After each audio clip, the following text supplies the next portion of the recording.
Bien, bienvenidos. Welcome. Mientras termina de recoger su material, quisiera simplemente darles la bienvenida a este Observatorio de la Lengua Española y de las Culturas Hispánicas en los Estados Unidos, que es la forma que ha adoptado el Instituto Cervantes en la Universidad de Harvard, mediante un acuerdo que se firmó el año pasado entre la Universidad y el Instituto Cervantes. Y nuestra finalidad en esta universidad es observar, por eso nos llamamos observatorio, analizar, estudiar, observar, debatir qué es lo que está ocurriendo con el español y con lo hispano, con lo latino dentro de los Estados Unidos. Nuestras líneas de trabajo están centradas en 4 ámbitos: el de la lengua, el de la enseñanza, el de las minorías y el de la cultura y pensamiento.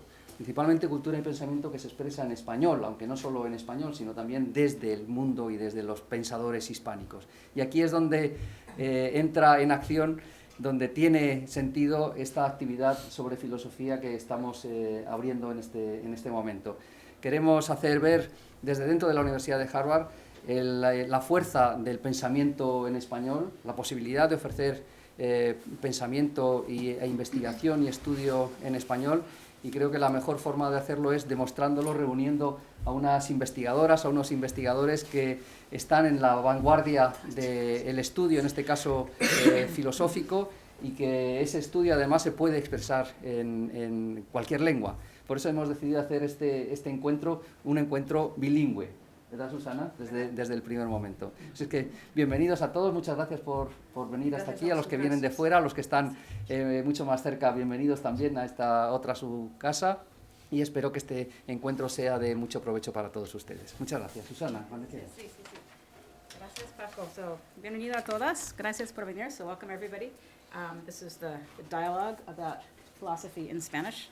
You might notice the syntactic ambiguity. It's a dialogue about philosophy in Spanish, but it's also a dialogue about philosophy, which will be conducted partly in Spanish. So ese es un evento bilingüe, o sea, todo lo que vamos a decir en los dos idiomas, Spanish and English. We're going to say everything in 2 languages. Bueno, nuestro tema es la filosofía analítica de hoy en español. Y ese tema tiene dimensiones muchas dimensiones, o 3 dimensiones. O sea, una dimensión práctica, una dimensión filosófica, naturalmente, y una dimensión política. Y yo, le agradezco mucho al Observatorio y a Paco y a Victoria por abrir el espacio para tener esa discusión. Y yo muy rápidamente, muy brevemente, quiero hablar un poquito sobre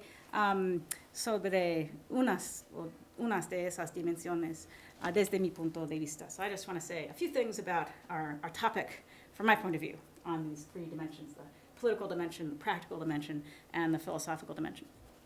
Okay, so hace 2 años yo empecé a dar lecturas en español en América Latina, y yo tengo la suerte de tener colegas brillantes y generosas, en Diana Acosta y Laura Pérez, que me ayudaron mucho a preparar esas lecturas, me ayudaron con la traducción. So about 2 years ago, I started to give talks in Spanish in various parts of Latin America, and I was lucky to have a lot of help from Diana and from Laura Perez, they're both here, Diana Acosta, with the translation help, which I really needed. But I learned a lot. I learned a lot from just this whole process of translating my work into Spanish from English. And la primera cosa que aprendí, yo he aprendido mucho de traducir mi trabajo filosófico a español desde inglés, y una cosa que aprendí rápidamente es que no se puede esconder todas las partes más dificultades de traducir eran las partes dificultades filosóficamente. So like the parts that were hardest to translate were always the parts of that were most difficult philosophically as well. So you cannot hide when you translate. And también a veces se observan que hay problemas filosóficos que empiezan en la descripción del problema. So there are philosophical problems that just begin from the very description of the problem. So aquí hay un ejemplo. En la filosofía de la mente, que es mi especialidad, hablamos mucho de creencia, or belief in English. So here's an example where philosophical problems start just with the framing of them, the very description of them. Okay, so in English, in discussions of belief, we distinguish between belief and credences. Okay, so what's the difference? Belief es una noción binario. O sea, you believe something or you don't. It's a binary notion. Whereas credences in English are things that come in strengths. So you have like stronger or weaker beliefs. Bueno, en español hay una palabra solamente para esas cosas, o sea, creencia.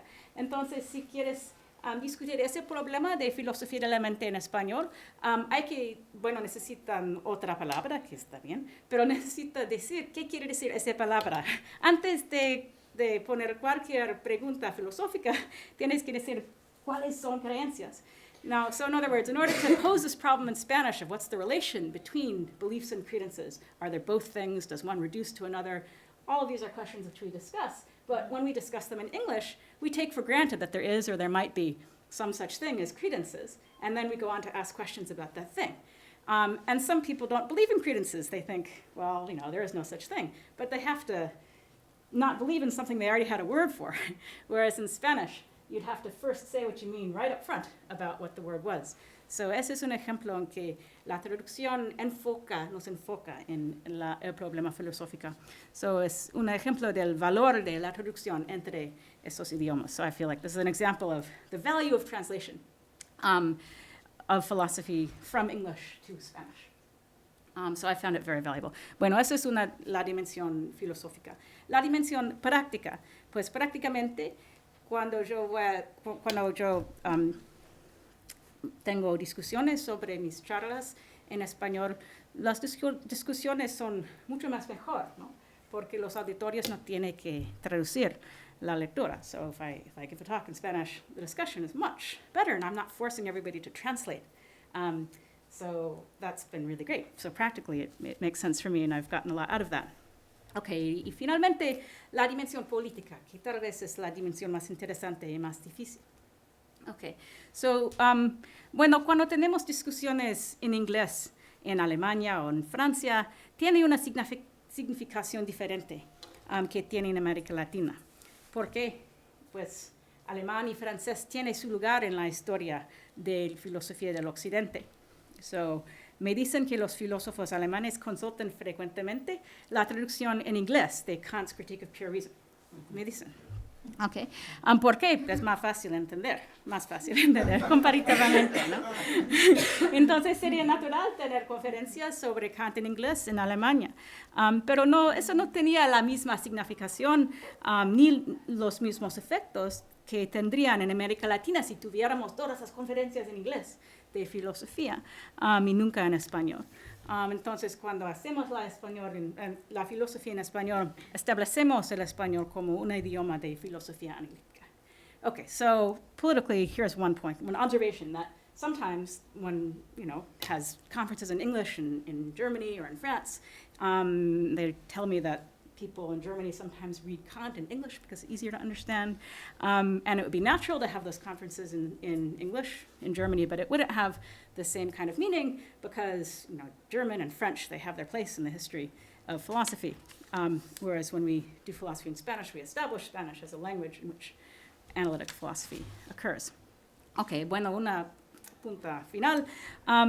La profesión de filosofía analítica tiene problemas demográficos bien conocidos.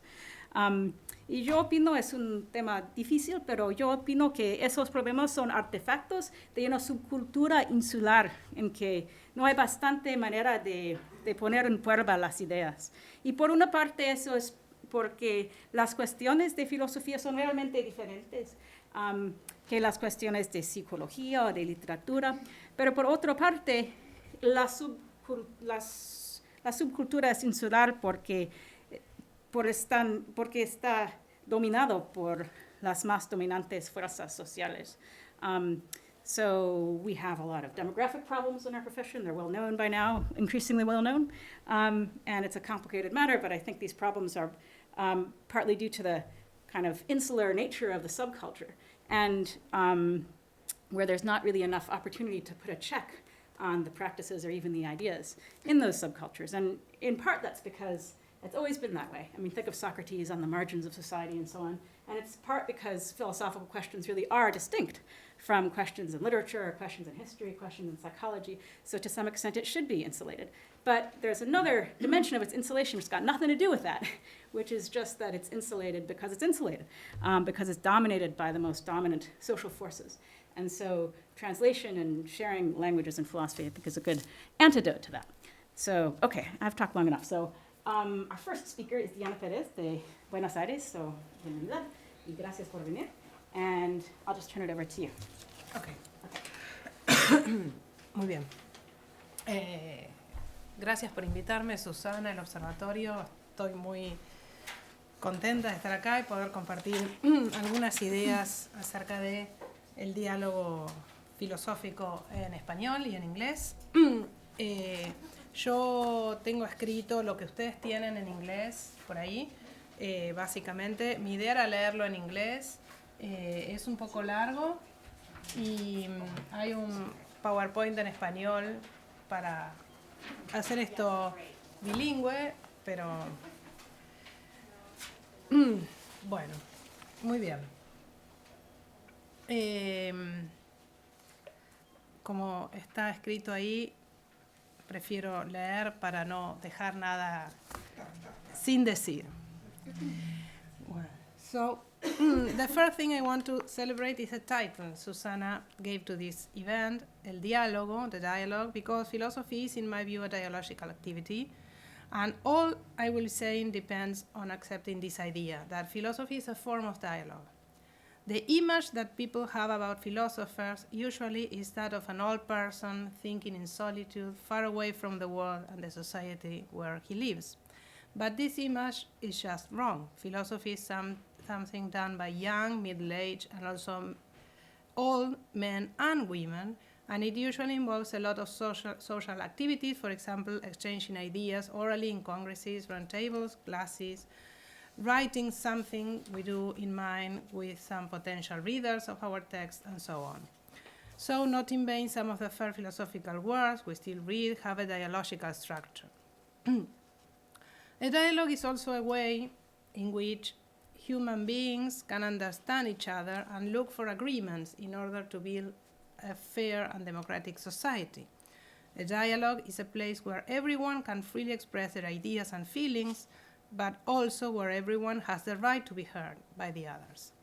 A dialogue is a human practice based on a symmetric relationship between the participants. Equals can dialogue, but two people with different power, with different levels in a hierarchy, do not usually dialogue because one of them has the power to order the other what to think or to do, and if that happens, the dialogue is broken.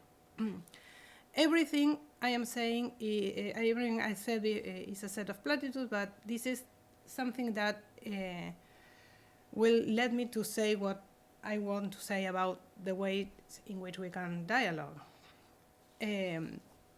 So the next point is that a dialogue, as all of I know, is a human activity which is done by means of a shared language. If two people want to engage in a conversation, they have to share a common language, or at least they have to be able to understand each other, the other people's language. I want to stress here this last option because it is a common experience for those like me, which have a Roman language as a mother tongue, that we can engage in a dialogue, philosophical or not, with people talking a different Roman language. This is a frequent experience for us Argentinians who speak Spanish when we travel to Brazil, where people speak Portuguese. Obviously, it is not the same to dialogue with someone who speaks the same language than with someone, okay, something, I don't know. I'll mess with this. Okay.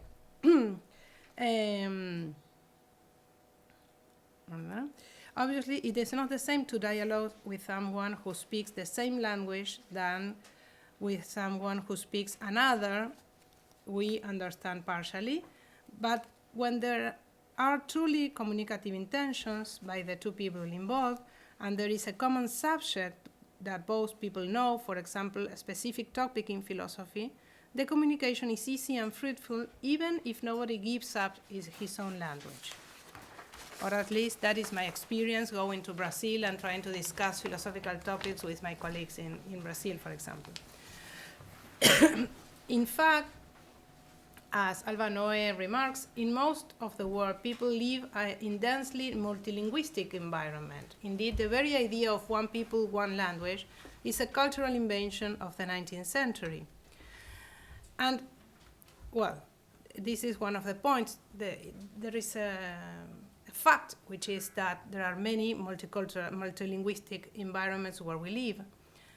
And on the other hand, the idea of trying to impose a universal language, I am thinking here about Esperanto, was a failure. Because it is not true that people would choose a shared language in order to communicate to each other. Probably because for the speaker, its own tongue will always be better, and for the hearer, every second language would not be as difficult to decode as any other. For example, in the case of Spanish speakers, for us, if we know some Portuguese and some English, it's easier to understand Portuguese than to understand English. Well, the next point. If you agree with me, with my idea that philosophy is a dialogical practice, we should acknowledge the fact that, as any other practice, philosophy is ruled by certain norms, some of them explicit and many other implicit. And these norms and rules which guide the practice of philosophy depends on some values. In order to consider the question that convenes here today, what would be the proper language for philosophy, we should ask to ourselves what we think philosophy is and what values we consider to be at the top of the ranking of our philosophical practices. And in my opinion, some values we should adopt for guiding our activity as philosophers are freedom to present our ideas in the way we want, tolerance to accept what is different from us, curiosity and lack of prejudice in order to search across the borders of languages for the interesting and original ideas presented by our fellows. And none of these values guides me to recommend anyone to write or talk in any particular language. So now I have some bad, I think, reasons that we can give in order to abandon Spanish for doing philosophy. And I here mention two. One fact we should consider when choosing in which language to write or speak is the intended audience we want to reach. And the fact that English has become the shared language, the shared common language for scientific community led some people to defend the idea that we should only write and talk in professional contexts in English. For example, Gonzalo Rodriguez Pereira, a well-known Argentinian philosopher who worked for the last 20 years and still works in the UK, recently held, I'm quoting him, original work of research in analytic philosophy, broadly conceived, should nowadays be published exclusively in English. Publishing such work in English is very valuable, but publishing it in other languages is of little or no value. The main reason Gonzalo gives in support to this claim is the fact about the number of potential English readers and the number of journals that publish papers only in English. But this conclusion includes the word should, and leaving aside the obvious philosophical difficulties behind the naturalistic fallacy, I will remark that from the very same fact we can draw different norms. For example, from the fact that there are less Afro-American people in the universities in the United States, many departments adopted the policy of establishing quotas to ensure their presence, and this policy has also been applied in the case of women as well as other minorities. So we might well conclude that the best norm we can draw from the fact that the great majority of papers are published in English is that the journals should establish a quota of foreign, other than English languages, articles to be included in each number, instead of concluding that it is less valuable to publish in the minority language. Which inference we draw depends upon the values we decide to adopt. And if you choose the values I mentioned above, the inference is quite different from Gonzalo.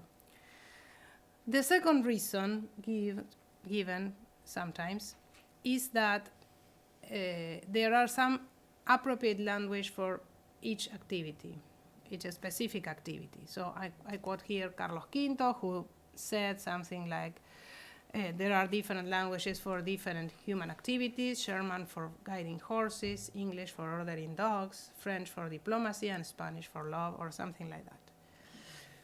Leaving aside the historical adequacy of this quotation, the idea behind it is the same, that there are appropriate languages for each kind of human activity. But the idea is just wrong. And probably native English speakers will feel uneasy with my quotation, as I feel as a native Spanish speaker, philosopher, with the imposition of English as a mean to express my ideas. In my personal case, in fact, when I was a student of philosophy a long time ago, my professors used to hold that the only language in which philosophy makes sense is German, or at least Hegelian and Heideggerian philosophers in Argentina used to think that and say that in our classes. Or alternatively, that French is the proper language for philosophy, like existentialist and postmodernist thought that. And, well, if we still talk in classical Greek, probably someone would told me that the only proper language for philosophy is Greek.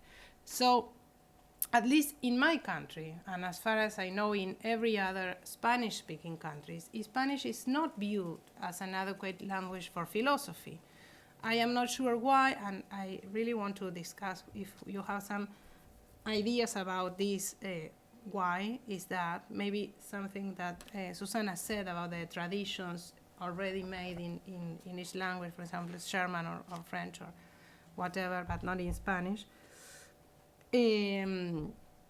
But Spanish is barely thought of as a good language for expressing our philosophical ideas. So my next point is what are the reasons that I can give for not changing my mother's tongue, for not abandoning Spanish in order to philosophize.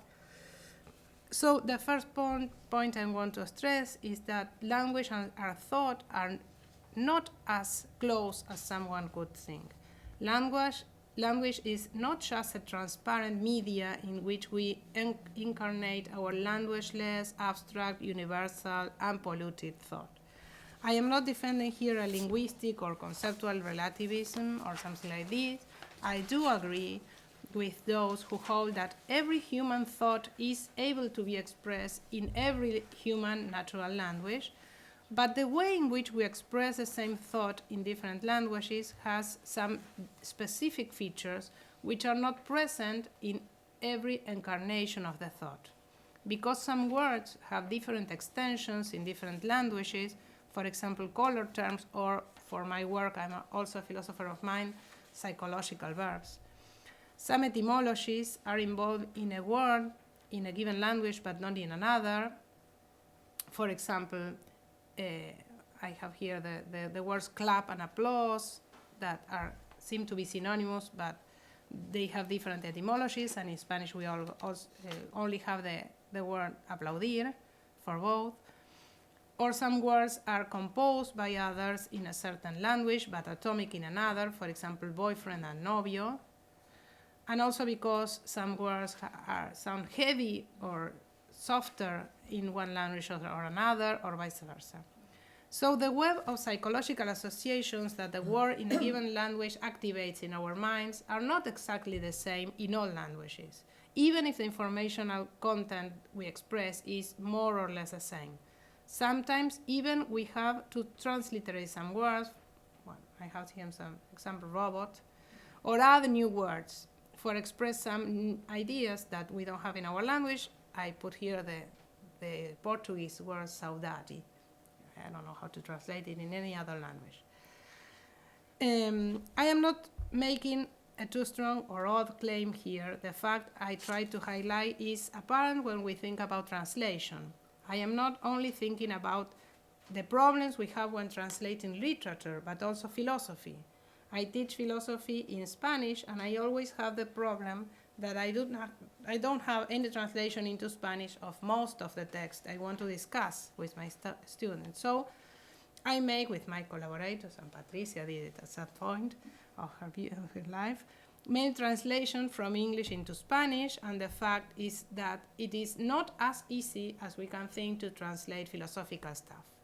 You can choose the example you want.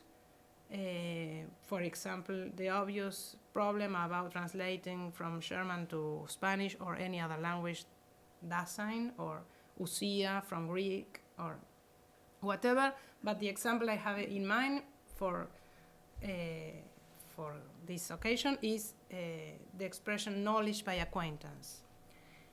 So this example is something which belongs to the core of analytic tradition, and we have many problems trying to translate the verb to know in general and the expression knowledge by acquaintance, because the verb to know can be translated into two different Spanish words, saber y conocer.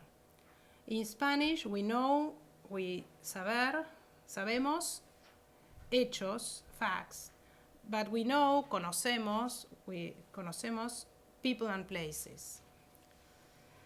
This is a trouble from the beginning because for us it is not obvious that both words are expressing the same concept. It is something we should prove. For example, to say that knowing persons is just knowing a set of facts about the person or something like that. And things get worse when we realize that in philosophy at Lindsay's, Russell, and Ryle, we are used to distinguish three different kinds of knowledge: knowledge that, propositional knowledge, know-how, and knowledge by acquaintance. But in Spanish, we have a different word for knowledge of people and places, and we have two different grammatical constructions in the case of abilities. One of them is the same as in English, saber cómo jugar al ajedrez, know-how, but the other has no parallel in English, because in Spanish we have the construction saber plus a verb in its infinitive form. Por ejemplo, saber jugar al ajedrez. And even worse, we do not have any word for acquaintance in Spanish, because we do not have the ordinary notion of someone being acquainted with someone else. Probably we will say that someone is un conocido, but it is obviously the same verb as conocer, but conocimiento por conocido, it's something that has no sense, so you have to, create something like conocimiento directo, conocimiento por familiaridad.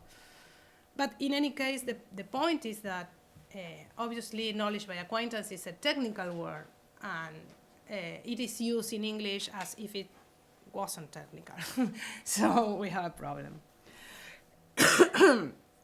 So these kind of examples show clearly why all philosophers agree in the thesis that reading a philosophical text in its original language is a necessary condition for a proper understanding of the ideas the philosopher held. At least in Argentina, we are taught like that, and it is something that became obvious to us when we are engaged in translating a philosophical work. But if I am right, we should accept as well the other side of that coin. That thought that we will never be able to express as accurately, precisely, properly the thought we have in Spanish as Spanish native speakers in another language than in Spanish. So unless we are bilingual, and that is, I'm afraid, a matter of chance, it is not up to us to decide whether we will become bilingual or not, we will not be able to express our thought with the same accuracy in another language than ours. Of course, we might be encouraged to leave our own countries, to move to an English-speaking country, to live there for 20 or 30 years in order to acquire properly a second language, but it is not something anyone can ask to any other people to do. And if I am right, why should I be asked to change my mother language in order to express my philosophical thoughts? If someone wants to truly understand my philosophical thesis, he should make an effort and try to understand my native language, in which I will probably express in the best way I can my thought. It is not only with the German or Greek or French philosophers that we should understand their language in order to understand their thoughts. So, there is an obvious tension between two different communicational maxims we have to take into consideration when we decide how to express our thoughts. On the one hand, as writers or speakers, we want to have the most extended possible audience. On the other hand, as writers or speakers, we want to express our thoughts as accurately as we can. The second maxim always makes us to prefer our own language. But the first one sometimes is in conflict with the second one, because we can reach a wider audience using another language than ours. Sometimes we can decide to put the first one in the first place, but the tension should not always be solved putting the first maxim above the second in every moment. It seems to me that each time someone like me who can choose between two different languages when we start to write or to talk, should ask to ourselves about all the issues I raised here, and probably many others that I didn't consider.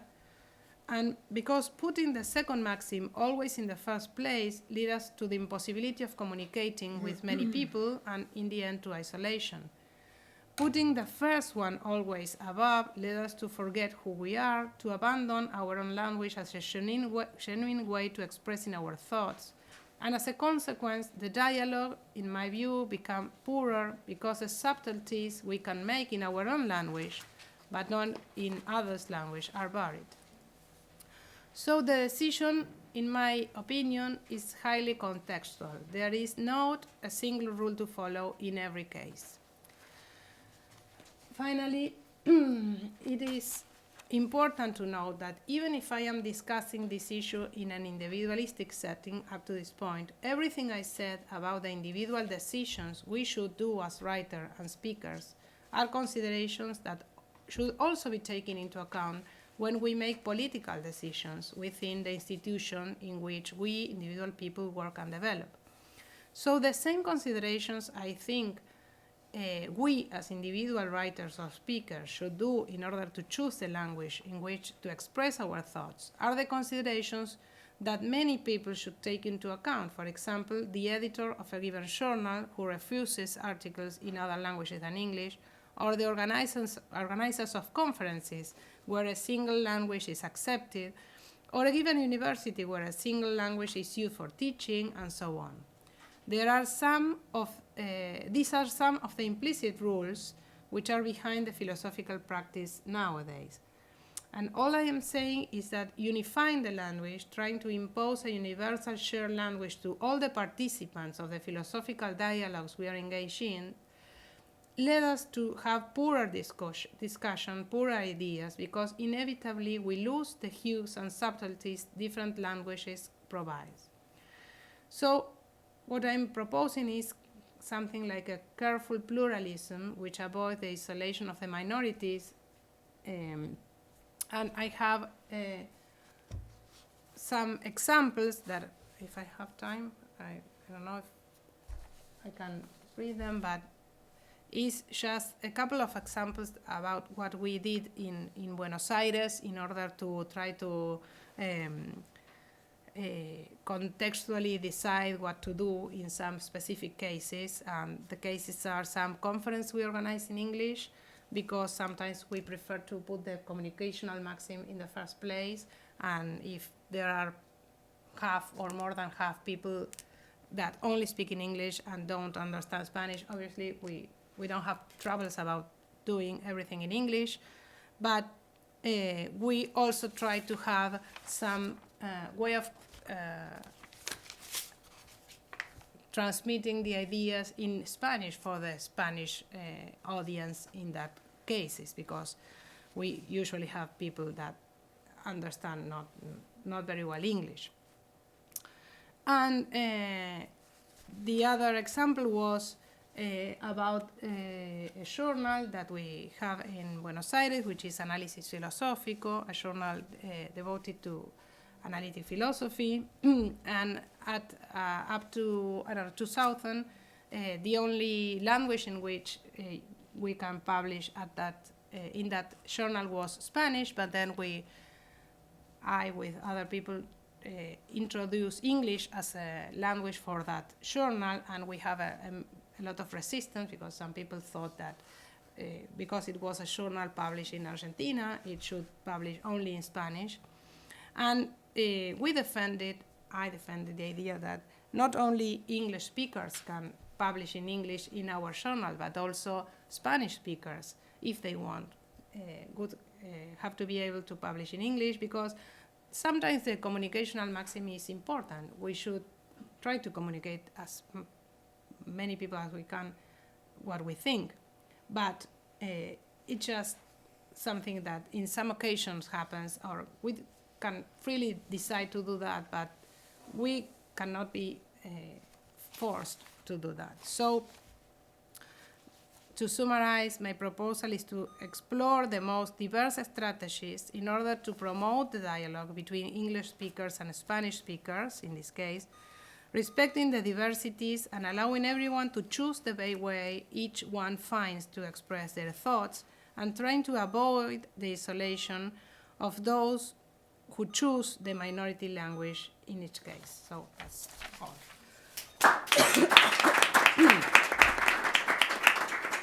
Perdón si no hablé lo suficiente en español, pero elegí la máxima comunicación.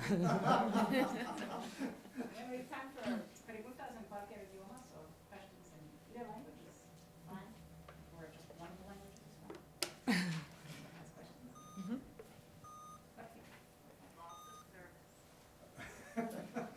Eso es en inglés. Quizás lo puedo hacer en español para contrarrestar. Bien, perfecto. Para grabar. No. Bueno, ¿y así funciona?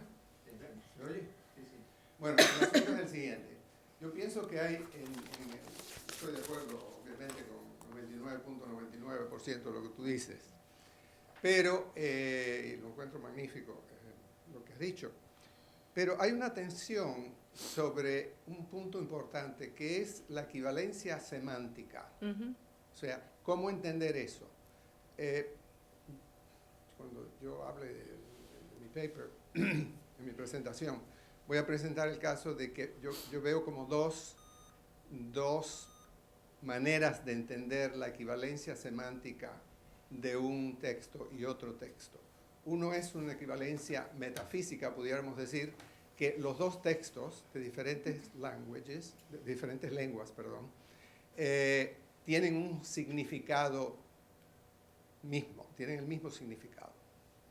Y la otra manera es decir que los dos textos producen en audiencias diferentes el mismo, y ahora uso la palabra en inglesa, understanding.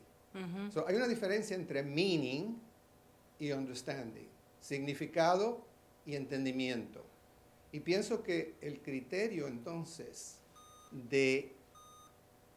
cuando tú hablas de decir que dos lenguajes suponen que puedes expresar las mismas ideas en todos los lenguajes, uno tiene que preguntarse, ¿se puede hacer eso en términos de significado, meaning, o en términos de understanding, entendimiento?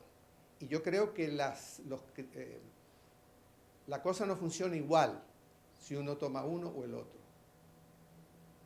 Porque es posible que no se pueda producir un entendimiento igual.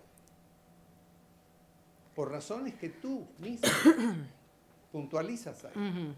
Las connotaciones de los términos y qué sé yo, que no puedes hacer eso. Y si no puedes hacer eso, entonces hay una ventaja tremenda en no anular una lengua a favor de la otra.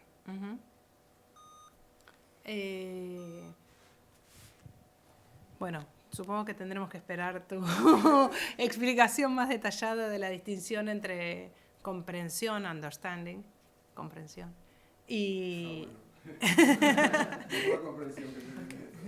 o entendimiento, pero usualmente, bueno, o entendimiento.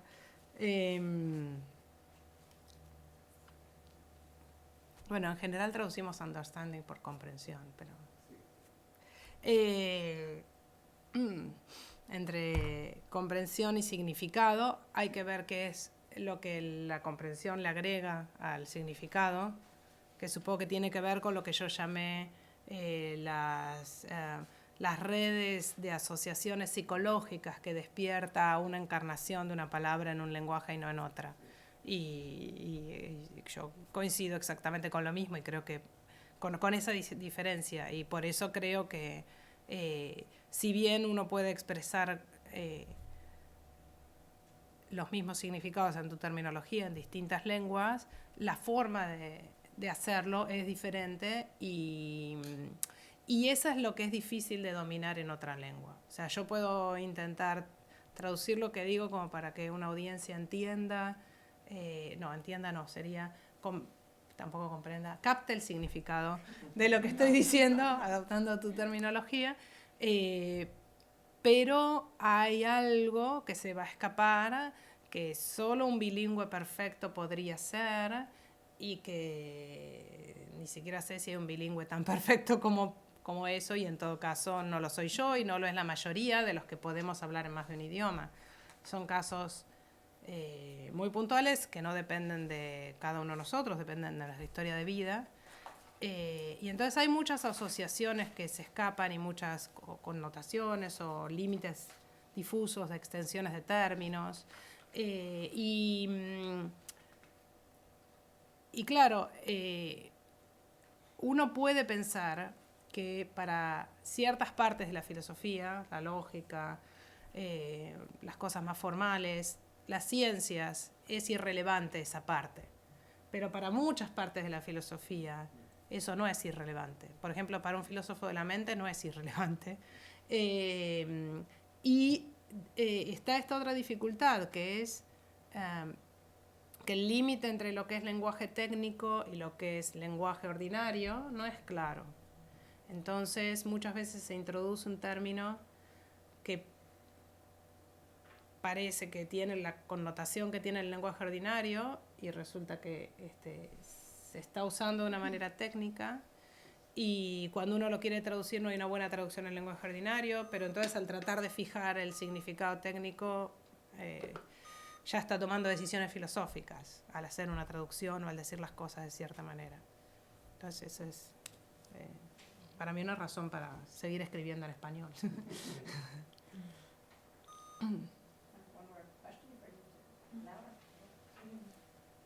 Diana, en la respuesta que tú le das a Gonzalo, también la voy a hacer en español. En la respuesta que le das a Gonzalo, hablas de normas explícitas e implícitas. Uh-huh. Un ejemplo de normas explícitas sería, por ejemplo, dominar las reglas gramaticales para escribir, por ejemplo, en inglés. Uh-huh. Pero hay otro grupo de normas que son las implícitas, y quería que elaboraras más sobre esas normas implícitas que nos motivan para escribir un texto filosófico. Bueno, es difícil porque son implícitas y hay que sacarlas a la luz, pero lo que yo tenía en mente son cosas más sutiles, como por ejemplo las formas que debe tomar un paper filosófico, el tipo de estructuras, giros, ejemplos, maneras de expresar, por ejemplo, nuestras ideas filosóficas a través de ciertos medios, por ejemplo, escritos en este caso, y no otros. Eso podría ser un tipo de normas implícitas, ¿no? A veces son explícitas. Hay muchos journals que dicen hasta 10.000 palabras, ¿no? Eso ya limita, pero más allá de las 10.000 palabras, esas 10.000 palabras tienen que tener una cierta estructura, hay que hacer tal cosa en el primer párrafo, tal cosa en el segundo. Y hay algunas de esas normas implícitas que, digamos, creo que por más que sean implícitas, todos los que hacemos filosofía analítica las manejamos, pero probablemente haya otras más específicas de comunidades más pequeñas, en las cuales uno no participa directamente y que seguramente se nos escapan, y a menos que uno sea un participante de esa práctica particular, no va a poder desentrañar cuál es esa norma implícita para saber cómo hacer las cosas, ¿no? Just before you jump in, just put some of it in English. So you were asking about the difference between implicit and explicit norms, something that Diana mentioned in her reply to Gonzalo's paper. That was the paper in which it was argued that no one should ever publish analytic philosophy in Spanish. It should only be in English. And you're just asking her to elaborate on the distinction. Did I miss anything? Yes. Okay, and then... I didn't miss anything. You never know. I never know. Okay, and so you were talking about what some of the implicit norms were. So like how you give examples or just the form in which you structure the paper or introduce the paper. Did you want to say something about that, Patricia? Tenía una pregunta en realidad o una contribución para hacer. Creo que tengo el micrófono acá. Vos dijiste, y yo estoy de acuerdo, que no vamos a ser capaces de expresar nuestros pensamientos con la misma precisión en otra lengua que no es la propia, al menos que seamos bilingües, y eso no depende de nosotros, sino que sucede o no sucede.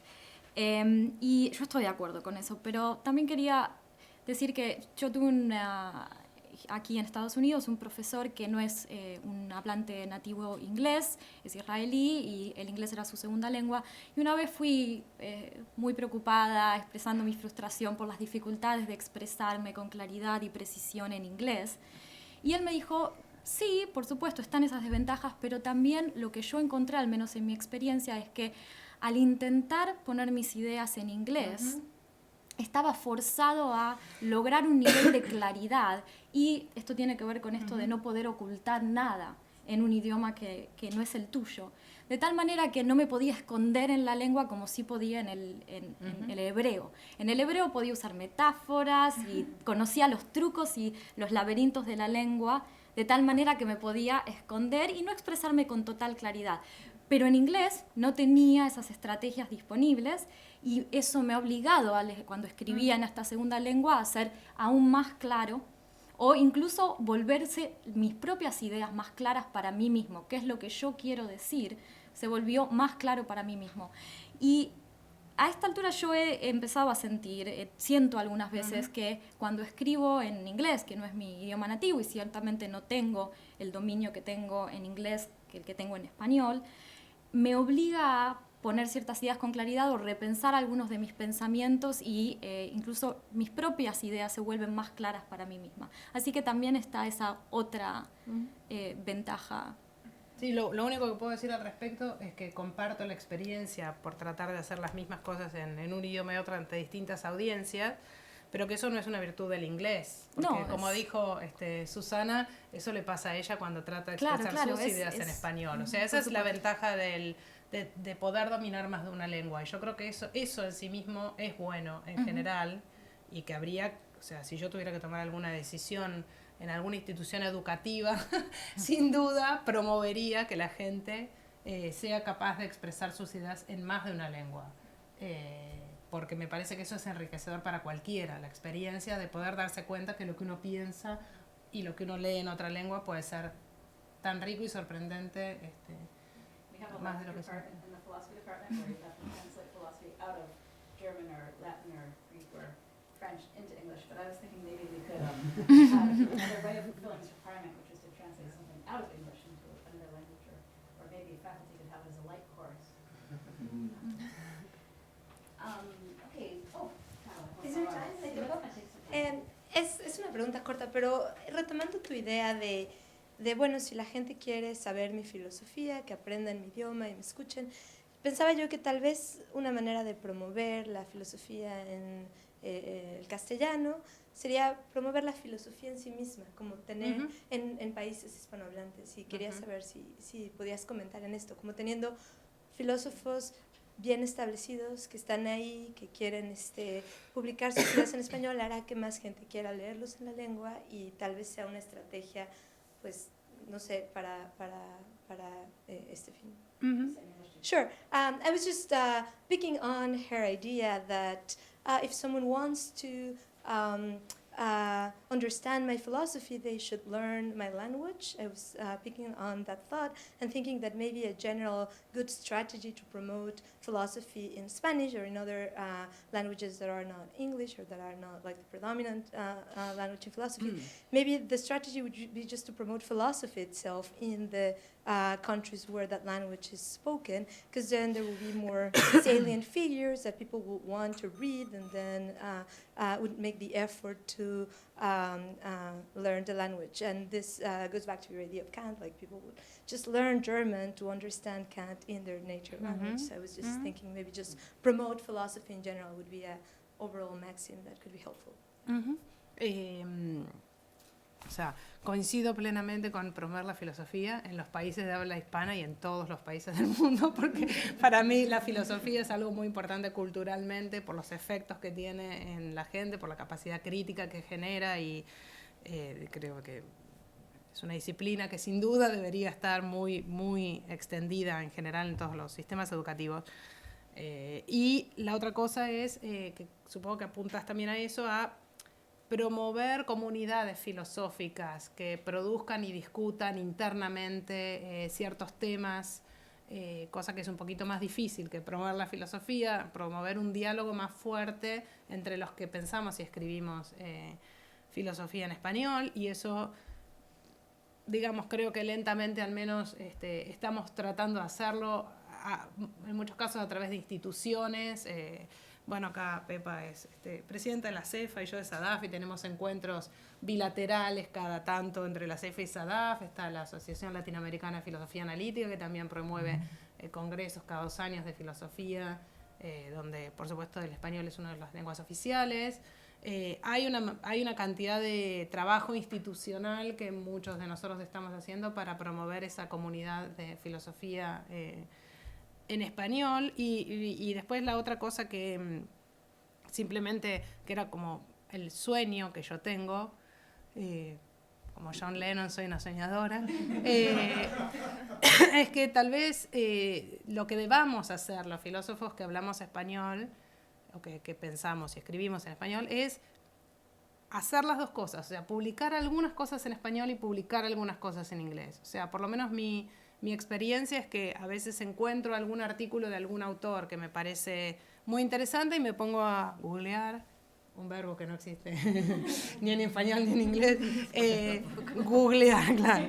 Googlear quién es, qué otra cosa publicó, y entonces mi idea es, si cada uno de nosotros publicamos parte en español y parte en inglés, cuando alguien encuentre algo en inglés que yo digo que le parece interesante y me googlee, verá que escribo cosas en español y tendrá la curiosidad como para ver qué otra cosa interesante digo. Lo digo en primera persona, pero esto vale para cualquier, obviamente, hablante y filósofo que escribe en castellano. Entonces creo que no tenemos que escribir todo en inglés, tenemos que escribir una parte en inglés, una parte en español, y bueno, y tentar a la gente para que aprenda español. Ese sería el idea. Okay, let's move on to fun. Yes.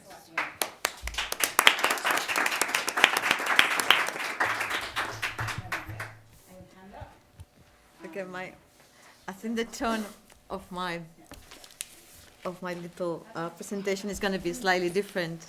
So I will move back and forth between English and Spanish.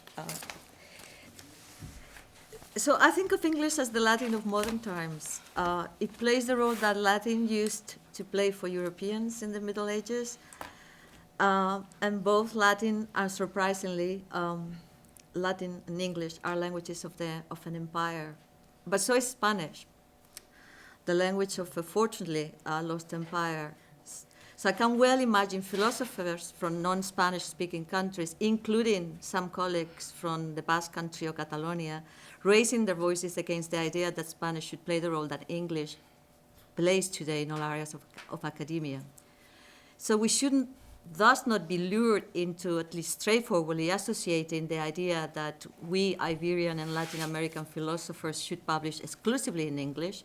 This is the idea that Diana was mentioning, Rodriguez Pereira's idea. What I'm saying is that we should really not jump from that idea straightforwardly to the idea of there being some sort of imperialism here.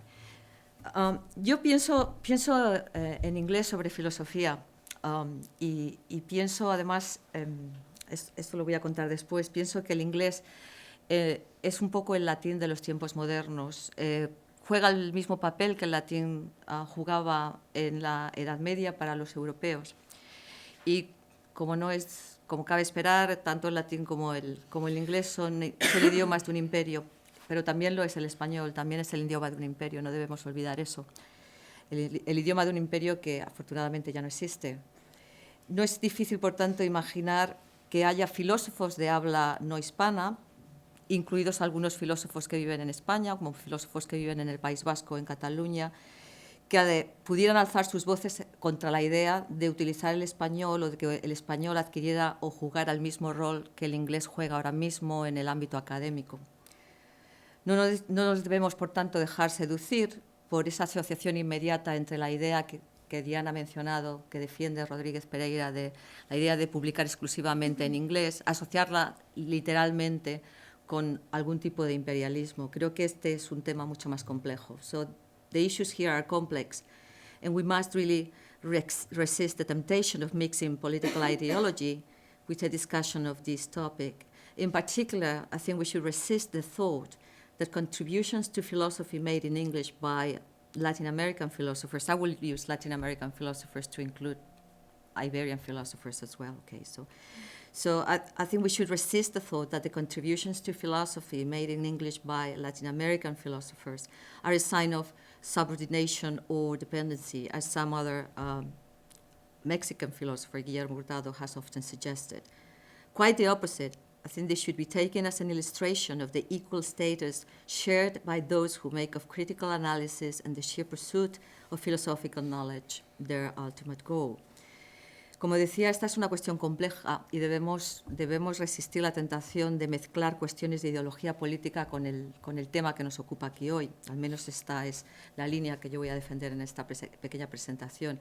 Creo sobre todo que debemos resistir la idea de que las contribuciones que hacen los filósofos latinoamericanos a la filosofía en español son un signo de subordinación o de dependencia. Yo creo que es todo lo contrario, que lo que está ocurriendo aquí, a pesar de lo que diga Guillermo Hurtado, que ha sugerido en muchas ocasiones lo opuesto, lo que esto significa es, o lo que esto ilustra es que el estatus es un estatus de iguales en donde lo que importa realmente es el análisis crítico y simplemente la búsqueda del conocimiento filosófico como objetivo último. There is another pitfall to be avoided, namely the association between the fact that Latin American philosophers publish in English and their having given up the historical goals of philosophy as a humanistic discipline. The complaint is that a good part of the philosophy published in English belongs to a traditional style of doing philosophy, the analytic tradition, which, some contend, is completely detached from our most personal human concerns and aspirations. Hay otro peligro que debemos evitar, y ese peligro es la asociación entre el hecho de que los filósofos latinoamericanos publiquen en inglés o exclusivamente en inglés y el haber abandonado los objetivos históricos de la filosofía como una disciplina humanista. La queja, en otras palabras, es que que la gran parte de la filosofía que los filósofos latinoamericanos hacen en inglés pertenece a una tradición o a un estilo de hacer filosofía, la filosofía analítica, que según algunos es completamente ajena a las preocupaciones más genuinamente humanas, más cercanas a nosotros. The criticism is that Latin American philosophers who write in English do so because they endorse the kind of philosophical specialization that characterizes analytic philosophy, which in turn entails abandoning the historical goals of philosophy inquiry, in particular, and I quote Hurtado, to offer a worldview and give a personal answer to existential questions. La crítica es que los filósofos latinoamericanos que escriben en inglés lo hacen así porque defienden el tipo de especialización filosófica que caracteriza a la filosofía analítica, y esto a su vez conlleva el abandono de las metas que históricamente ha tenido la filosofía, unas metas, entre otras, como las de ofrecer cosmovisión y dar una respuesta personal a las preguntas de la existencia. Esta era la cita de Guillermo Hurtado. This is an unfounded claim in general, as shown by the work of many English-speaking philosophers who do engage in issues of deeply personal, social, and political significance while doing analytic philosophy. Names like Williams, Elizabeth Brake, or Jay Wallace, just to name a few. Esta es una afirmación sin fundamento ninguno en general, como muestra el trabajo de muchos filósofos analíticos que escriben, no latinoamericanos, sino en general, por eso digo en general, que escriben con el estilo analítico, pero escriben sobre problemas genuinamente personales, sociales o políticos. Y estoy mencionando aquí a Williams o Elizabeth Brake o Jay Wallace. Pero lo es también, en particular, cuando pensamos en filósofos latinoamericanos. Y me parece que en esta ocasión tenemos a alguien como José Medina, un chico de Sevilla que lleva mucho tiempo trabajando en los Estados Unidos, que recientemente publicó un libro que se llama La epistemología de la resistencia, género, opresión racial, injusticia epistémica e imaginaciones resistentes. Ahora no me acuerdo ya qué he dicho en inglés o qué he dicho. So I think I actually said that was an unfounded claim in general, and I said that in English, right? So it's also unfounded claim. In particular, when we think about Latin American philosophers, and the illustration is José Medina and his book, The Epistemology of Resistance, Gender and Racial Oppression, Epistemic Injustice, and Resistant Imaginations. Una cuestión diferente y una a la que los filósofos latinoamericanos debemos ser muy sensibles es el potencial empobrecimiento del idioma debido a la introducción de anglicismos en nuestro vocabulario filosófico español. A different matter, and one to which we Latin American philosophers should be sensitive to, is the potential impoverishment of the language due to the introduction of Anglicisms in our Spanish philosophical vocabulary.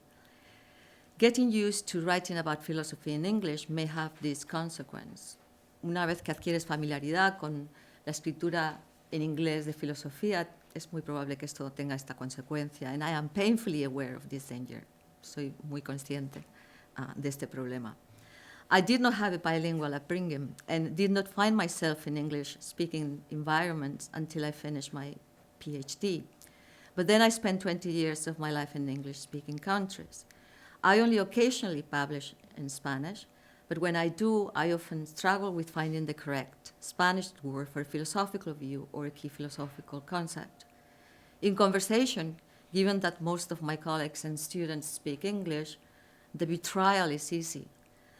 This strikes me, however, as highly undesirable. Como decía, es para bien o para mal, yo pienso sobre filosofía en inglés. Ahora para mal, porque claramente sale es lo último que querríais oír aquí. Pero, y no me educaron para nada, no me educaron en un ambiente bilingüe y solo me integré en países de habla inglesa mucho más tarde, después de acabar el doctorado. Pero luego pasé 20 años de mi vida en países de habla inglesa y eso hace pues, que me resulte más fácil tener ciertas conversaciones en inglés o pensar sobre filosofía en inglés. Y también hace que solo ocasionalmente publique ahora en español, lo hago. Pero cuando lo hago, realmente tengo dificultades para encontrar el término correcto, sobre todo pensando en ciertos términos técnicos del vocabulario filosófico. En una conversación, como la mayoría de mis colegas y de mis alumnos además hablan inglés, esa traición lingüística es muy fácil, pero creo que realmente este es el tipo de sensibilidad que debemos desarrollar porque no me parece en absoluto deseable. Es una cosa que me parece que debemos tener mucho cuidado con ella. I have been living and working in Barcelona for the last five past years, although I'm not from there. I doubt my employers, a Catalan research institution, will be happy at all if I decided to start publishing philosophy in English, in Spanish. And that wouldn't be right because they think I should publish in Catalan either. Professional philosophers are under a lot of pressure to publish and to publish in high-impact journals. Most of these journals publish exclusively in English. I find it interesting that the issue about the quality of the philosophy journals which publish exclusively in English as opposed to those which publish exclusively in Spanish has not been addressed in some of the exchanges about this topic published so far. And I suppose that in mentioning it, one opens another kind of worms about journals rankings. Llevo viviendo y trabajando en Barcelona los últimos 5 años y os aseguro que la institución a la que pertenezco, que es una institución catalana de investigación, no apreciaría en absoluto el hecho de que yo empezara a publicar en español, y no lo haría no porque pretendan que yo publique en catalán, no es el caso, aunque quizá pueda haber un poco de aquello, ¿no? Pero simplemente porque hay una gran presión para cualquier filósofo profesional por publicar en revistas de alto impacto, y estas revistas de alto impacto, la mayoría publican exclusivamente en inglés. Y supongo que es un tema que me sorprende, que a veces no se hace explícito en las discusiones sobre la cuestión de publicar en inglés por oposición a publicar en español. Yo creo ser imparcial cuando afirmo que la mayoría de las revistas que pueden competir en calidad con las revistas que publican filosofía exclusivamente en inglés son precisamente revistas que han empezado a publicar en los 2 idiomas. Son revistas españolas o latinoamericanas, pero que han empezado a publicar tanto en inglés como en español. So,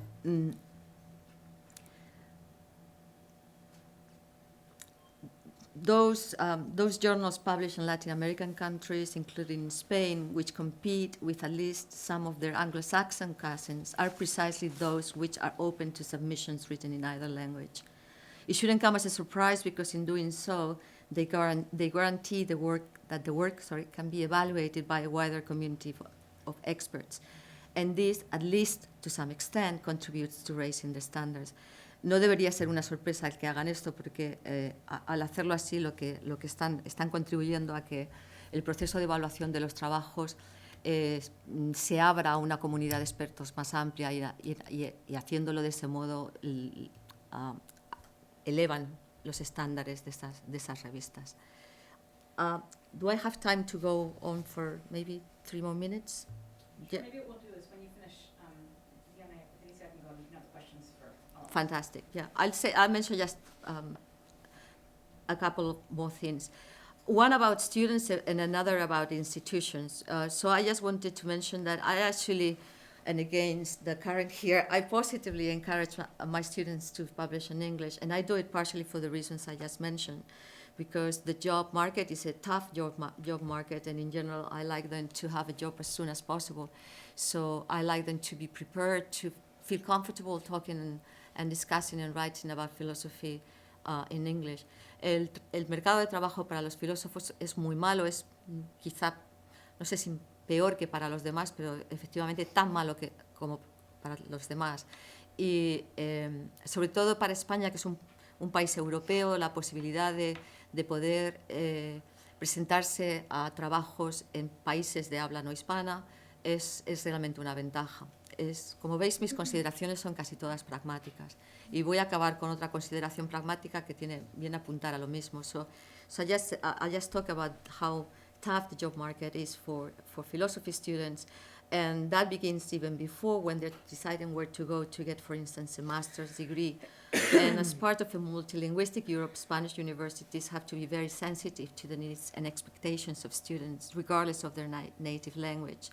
For instance, the philosophy departments in Catalan universities, with this concern in mind, now offer a couple of philosophy programs which are taught in English. And that's the only way we really can compete with other European universities. And I must say, there is no massive institutional breakdown because we do that. At the same time that these masters have been taught or are being taught in English, there is plenty of teaching done in Catalan and Spanish, so there is nothing like a massive breakdown of institutional control, because this is done.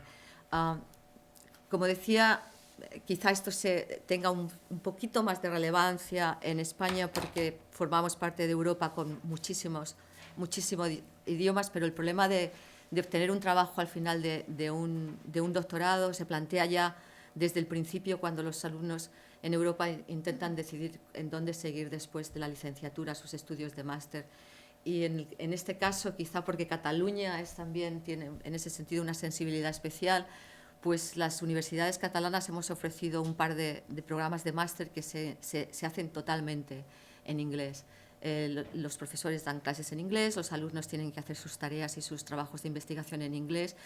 Y de nuevo, esto se consigue, creo que es la única manera de que universidades españolas puedan competir con otros programas en universidades europeas, pero también se consigue, y esta era la cuestión institucional, sin crear ningún tipo de caos institucional, porque a la vez que se están dando clases en inglés en el aula de 401, se están dando clases en catalán en la 402 y clases en español en la 403. No parece que haya ningún gran peligro de colapso, otra idea que también ha salido en algunas de estas discusiones. Quedo ahí.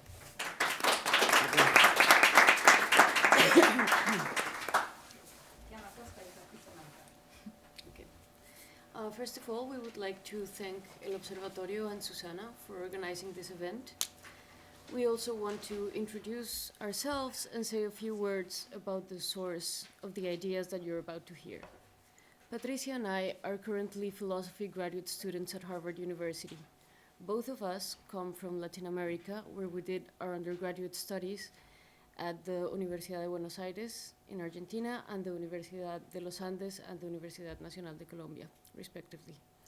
We wrote these comments as a result of our experience as Latin Americans in philosophy departments in the US and the dynamics that we have experienced and observed in professional settings and events in these academic institutions.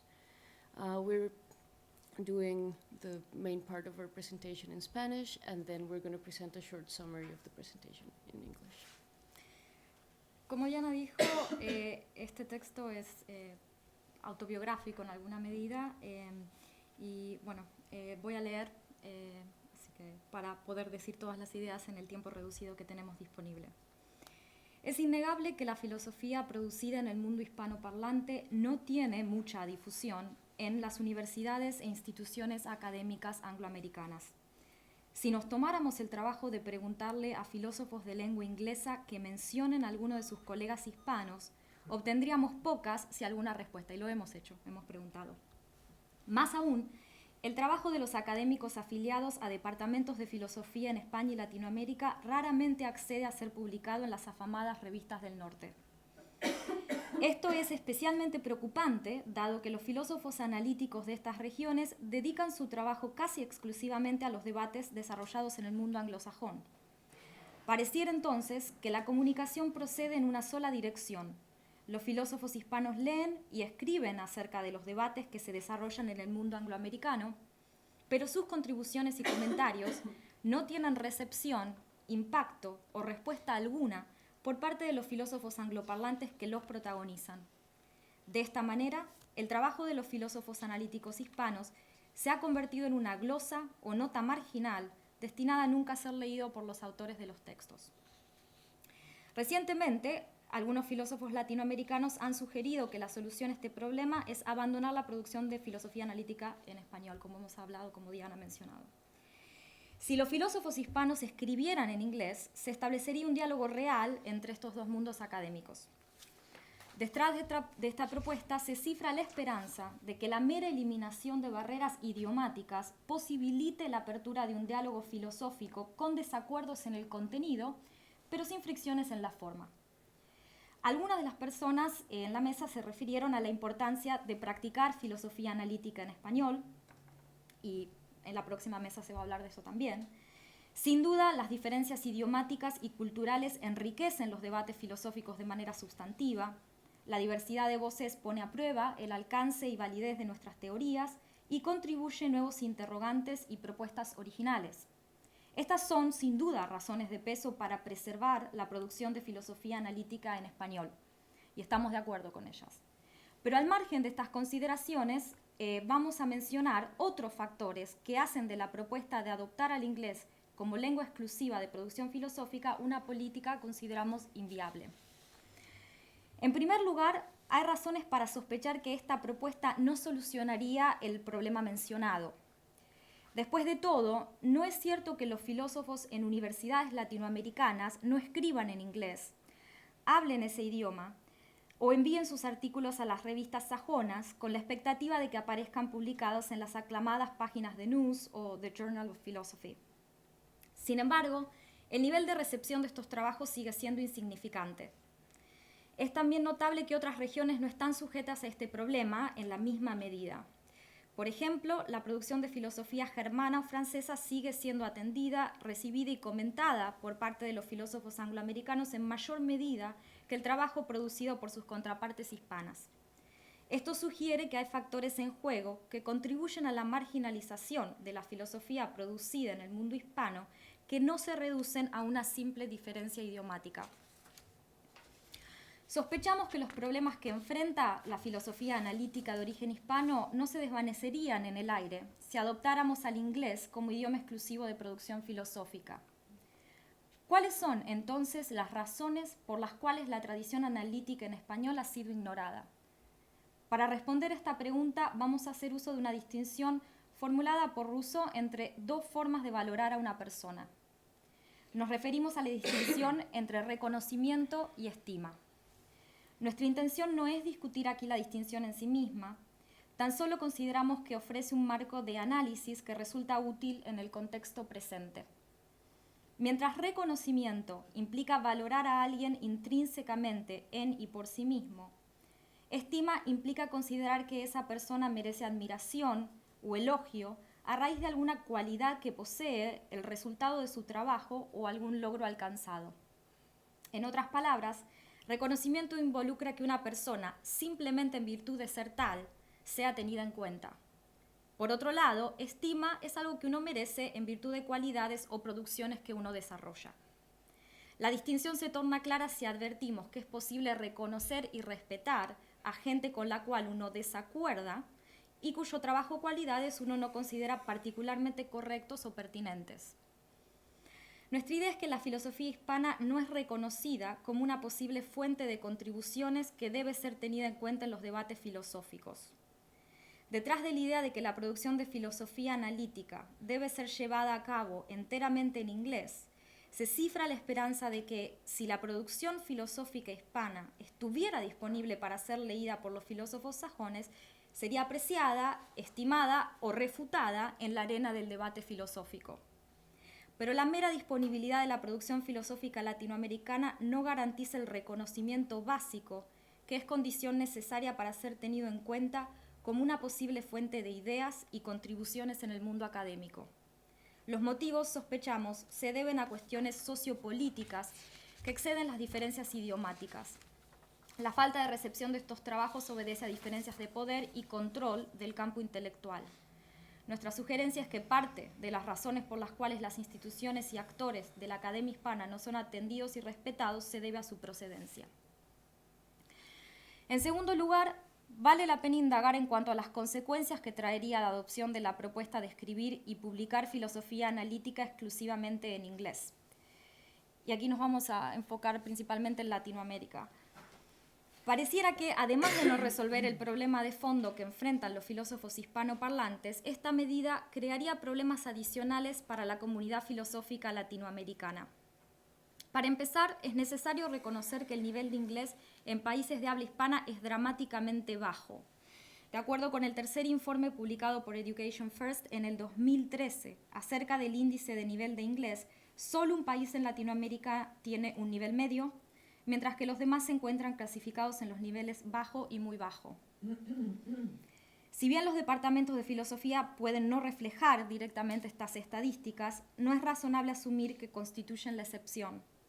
Y aun si estudiantes y profesores en estos departamentos pueden leer en inglés, lo cierto es que publicar y debatir en este idioma demandan un conocimiento que no se adquiere en institutos de enseñanza de lengua. No es suficiente tener un nivel de inglés competente para generar trabajo que sea publicable en journals angloamericanos. Dado que el conocimiento del estilo de presentación, retórica e intereses no se aprenden solos, se adquieren en el contexto académico-cultural de las universidades e instituciones en Estados Unidos y Gran Bretaña.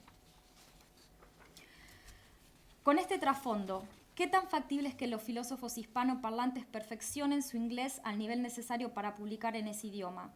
Dado que, al menos por el momento, tal escenario no es muy plausible, vale la pena preguntarnos qué pasaría si únicamente aquellos académicos que tienen suficiente dominio sobre este idioma produjeran filosofía analítica. En otras palabras, ¿qué consecuencias traería convertir el dominio del inglés en un requisito para participar en debates filosóficos o publicar? Y es aquí donde radica nuestra principal preocupación, ya que el nivel de inglés de los habitantes de países latinoamericanos está directamente correlacionado con su estatus socioeconómico. Solamente personas pertenecientes a una clase socioeconómica elevada tienen la posibilidad de acceder a una educación bilingüe lo suficientemente buena para garantizar el dominio del lenguaje que es requerido para escribir artículos filosóficos de alta calidad. Dado que el acceso a la educación bilingüe está limitado a las clases sociales de poder, o correlacionado fuertemente con ellas, parecería que dichas clases se convertirían en las voces dominantes, por no decir las únicas voces, en la filosofía del mundo hispanoparlante. En este orden de ideas se excluiría del debate filosófico a las personas que no tienen medios económicos para acceder a una educación en este idioma. Entre los problemas que traerían este tipo de políticas excluyentes, vale la pena mencionar que la filosofía se volvería una disciplina aún más homogénea de lo que es actualmente, viéndose privada de la presencia de minorías. Pero más allá de esto, el contenido de nuestros debates filosóficos se vería afectado. Por ejemplo, en áreas filosóficas como ética o filosofía política, la diversidad de voces garantiza que los imperativos, las normas morales y las visiones sobre la justicia no sean simplemente la expresión de los intereses de grupos de poder. La exclusión de las clases no dominantes del debate filosófico generaría una gran pérdida en la cantidad y diversidad de posiciones, reduciendo a la filosofía latinoamericana a una condición de miopía.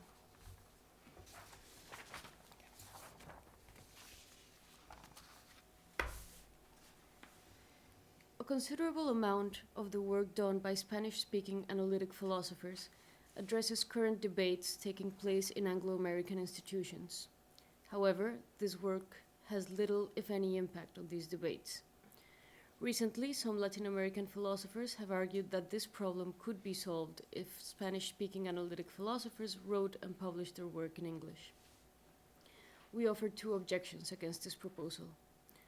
On the one hand, the proposal presupposes that adopting English as lingua franca would bring down all the barriers that prevent the acknowledgement of philosophical work done in Hispanic countries. This is a naive approach to the problem. It assumes that the marginalization of the work produced in Spanish-speaking countries is simply the result of idiomatic differences, thereby ignoring the deeper political factors that may be contributing to the current situation. We made use of Rousseau's distinction between recognition and esteem in order to illustrate what we believe to be an underlying cause of this problem. We suspect that the low impact of Hispanic philosophy in the English-speaking world is due partly to a lack of recognition of Spanish-speaking philosophers as legitimate actors in the academic world and of Hispanic institutions as legitimate sources of philosophical knowledge. This is suggested by two facts. First, Spanish-speaking philosophers do attempt to publish their work in English, but this work rarely reaches the pages of highly ranked journals. Second, this is not the case for other non-English speaking countries, where philosophers make substantial contributions to debates in analytic philosophy. If this view is correct, it is not clear how the proposal would solve the problem. It would certainly enable English speakers to read the work of their Hispanic colleagues, but nevertheless, a dialogue between intellectuals requires, as Diana was saying, bilateral recognition between two parties on equal standing. Even if adopting English as lingua franca would contribute to creating the conditions for this scenario, it would not dissolve the socio-political differences. On the other hand, adopting this proposal would generate additional problems for the philosophical community in Latin America. Recent studies show that the level of English proficiency in Latin American countries is alarmingly low. In these countries, only the economically privileged class can access the bilingual education and high-quality training that enables the acquisition of the skills necessary to write philosophy papers in English.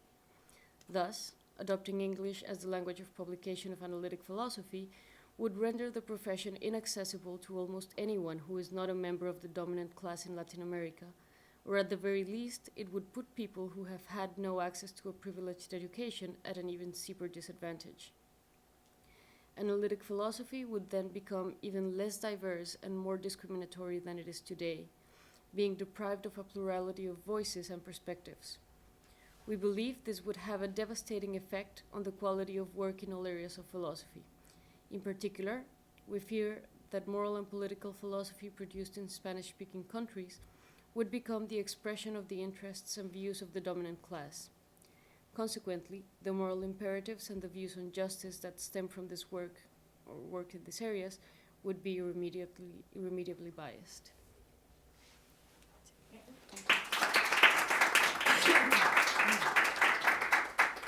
it's time for questions for anybody in the mesa room. Pepa, tu comentario.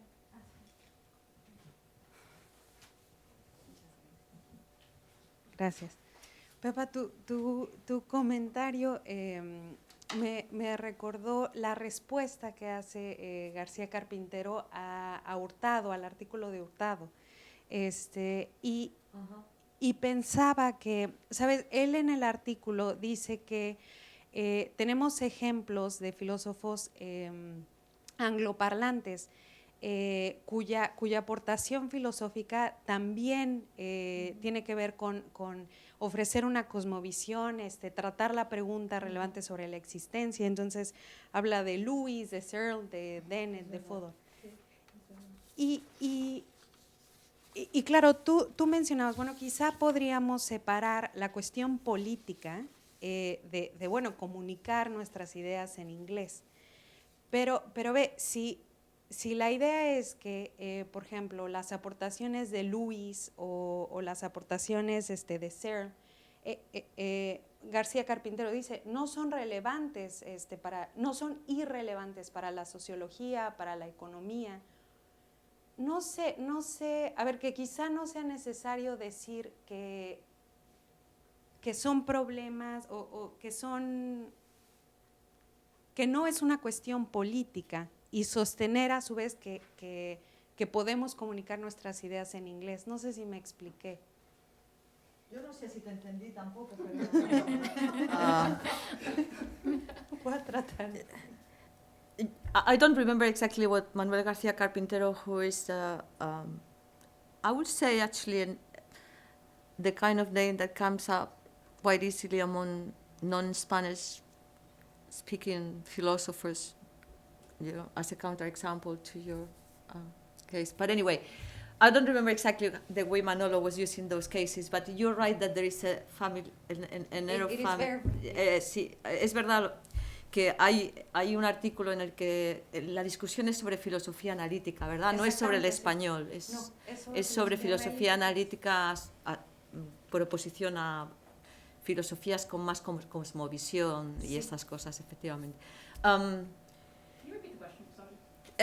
The question is not clear, so the question is whether, I guess, shall I give it a shot to see? Go ahead. How can I say that what the kind of discourse I'm giving here is sort of like detached from political issues, when in a way talking about English-speaking philosophers such as Searle or Lewis, who do have a sort of philosophy that covers everything, touches also on political issues. But es algo así, ¿no? I suppose that if the argument is about analytic philosophy in the way those philosophical general views were used in this other paper, I would have to say more about the connections. But supongo que si la cuestión a discutir aquí fuera el modelo ideal de hacer filosofía y fuera sobre la conveniencia de que la filosofía analítica tenga una cierta predominancia por comparación al tipo de hacer analítico continental, hablar de las figuras de Searle o de Lewis sería como más políticamente comprometido. Yo realmente aquí lo único que quería decir es que que hay una tendencia, como creo que prueba esta pregunta, a asociar, cuando los filósofos latinoamericanos escriben en inglés, lo hacen porque hacen filosofía analítica. Odiamos la filosofía analítica, luego odiamos a los filósofos latinoamericanos que escriben solo en inglés. Este suele ser el argumento, ¿no? Y yo solo estaba diciendo, bueno, pues es que ni siquiera es verdad para los que hablan en inglés, pero tampoco es verdad para los latinoamericanos que escriben en inglés. Hay mucha gente que escribe en inglés que no hace filosofía analítica, y hay mucha gente que hace filosofía analítica y no tienen este problema tampoco porque, que son ingleses, pero hablan hacen otro tipo de filosofía. I was only trying to dissociate the default assumption that writing in English for Latin American philosophers equals doing analytic philosophy, and that's bad.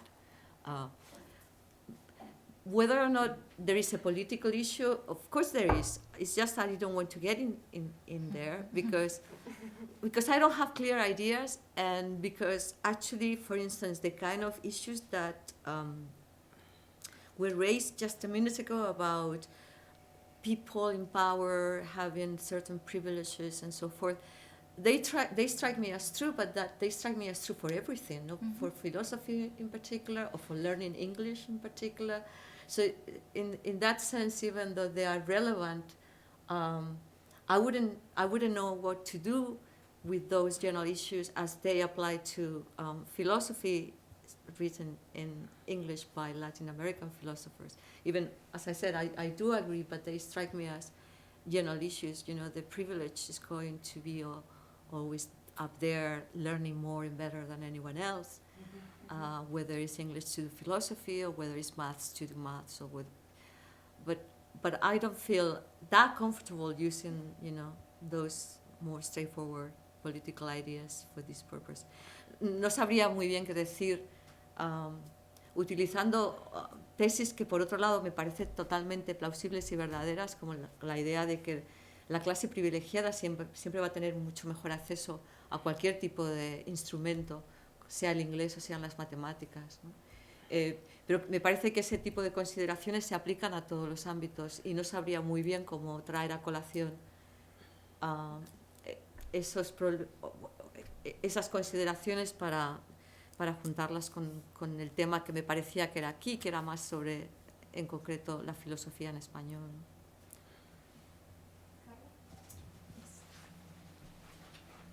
Gracias. No sé si te entendí bien, esto es una pregunta para Pepa, pero retoma ideas de Diana y Patricia. No sé si te entendí bien, pero tú proponías que deberíamos ver al inglés un poco como al latín y que esto promueve un estado como de igualdad, como de estamos en la misma situación y entonces nos comunicaremos en esta posición. Pero mi pensamiento era, ¿es realmente un estado de igualdad? Sobre todo si nos enfocamos a, digamos, algo más obvio, la parte hablada. Está toda esta literatura o esta idea de que hay implicit bias, que simplemente por escuchar tu acento o por ver cómo tu manera de ser, que no necesariamente entra dentro de un estereotipo, tu comentario puede que sea evaluado de una manera diferente. Entonces solo quería como cuestionar que no me parece evidente que porque el idioma sea el inglés haya un estado de igualdad, pero solo quería saber tu opinión. Okay. Just to translate, I was just questioning quickly, I was just questioning whether just the mere fact that both speakers are speaking in English, I thought you suggested that brings a state of equality, and I was just questioning whether that was really the case, and I just wanted to hear it from you. Sure, thank you. No, well, first of all, just to be clear, I didn't say that we should. It wasn't a normative claim. I just said that, as a matter of fact, English is used the same way Latin used to be used. I mean, I don't think, I didn't say we should do it or we shouldn't do it, but I began by saying, it strikes me as that's what's going on. And I used to share an office with a German philosopher, and he was also quite happy about the prevalence of English. He said, well, this is Latin, right? We shouldn't really worry too much about that. So when I started thinking about this, I thought of my colleague, and that's how I started. But the normative part comes later, the should we, and yes, the tone of my message is I think we should, even if the should is a pragmatic one. And about the equal status, I was trying to say that also because I read Guillermo Hurtado arguing against this, oh well, and there was a touch of that also in your contribution, right? So philosophers, Latin American philosophers who write in English are just following the topics that have been raised elsewhere by English-speaking philosophers. So we're always sort of like going after these guys who have the brilliant ideas and put us. And it seems to me that in that sense, if we are actually writing in the same, if we're using the same language, at least that superficial feeling diminished just because we are going after the ideas that have been put forward in another language, namely English, may be helped somehow. You're right about the other issue, about the issue that we can't, I mean, the accent, sure, gender, but of course the accent, the fact that it may be much more difficult for people like us to actually put an argument forward in the most clear and perspicuous way. Creo que tiene razón, por otra parte, voy a traducir, creo que tiene razón que efectivamente he empezado a traducir por el final, pero puedo volver al principio. Tiene razón Clara en decir que este aspecto de prejuicio siempre se va a dar. Si no hablas un inglés perfecto, siempre se va a dar. Yo la primera vez que intervine en un grupo de lectura como postdoc era sobre un texto de Dennett y aparecía la palabra gene. And the first time I was participating in an English-speaking event, it was in a reading group, and it was a Dennett text, and the word gene occurred a lot. And I kept saying genie. You see, I will never forget that. But for the whole 2 hours, no one said a word. And I kept just, I was very confident, just talking. Genie here, genie there, genie. And then I have still friends from that reading group, actually, and they still remind me of that. We were waiting for that, the lamp, where is the lamp for the genies to come? So, of course, but you know what? I also know very good philosophers, non-English, very good philosophers whose English is even worse than mine, and people do listen to them. I think in the end, I am optimistic about this. I think if you have something interesting to say, even if your English is really crap and your accent is really strong, but you're right.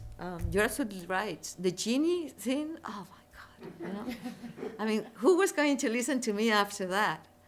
And I'm just making fun of a situation that is much more serious just because I don't want to, push the serious part too far. Por supuesto que tiene mucho que ver. La historia esta del genio que iba a salir de la lámpara, porque me pasé todo el tiempo pronunciando mal una palabra inglesa.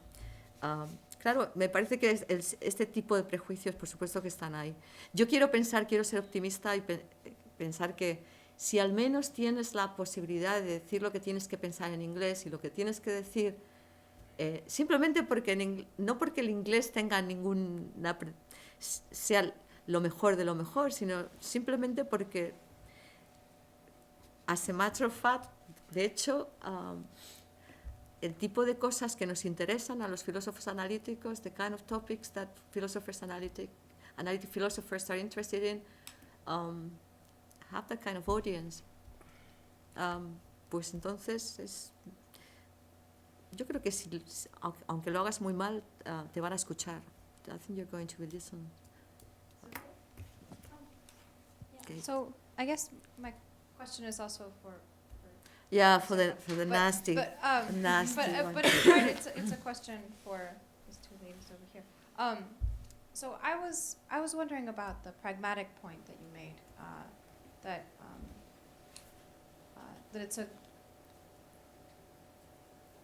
it's pragmatically a good idea for us to all publish in English, and make sure that our students and colleagues and so on publish some of their papers in English because of the job market facts, because of tenure facts, things like that, just things that have to do with professional development. And I hear all of that, but then part of the point that was made in the talk after was that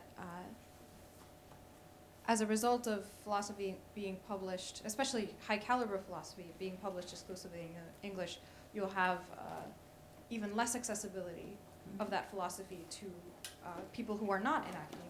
So people who don't have the privileged position to be at a university with like top tier professors who might be multilingual, who might be able to translate between all of these different languages.